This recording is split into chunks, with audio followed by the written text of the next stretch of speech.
is Tim from YourSixTech. Today in this video, I'm going to show you how to move and keep a game on the home screen on your PlayStation 5.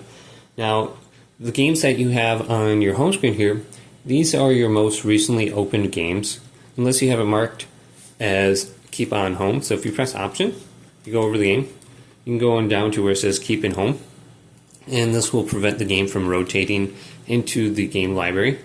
So to get this to appear on the home screen, just simply open up the game. So let's go to play game right here, and it's going to take like maybe 10 seconds, but once it loads up, you can go back to the home screen here, and you'll notice the game is on the top now.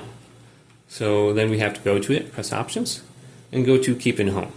Now with the latest update, it seems like there's a little bit of a glitch. It says you can only keep a maximum of 5 games, so you'll have to go to some other games like Call of Duty, Minecraft, and then you'll have to uncheckmark them.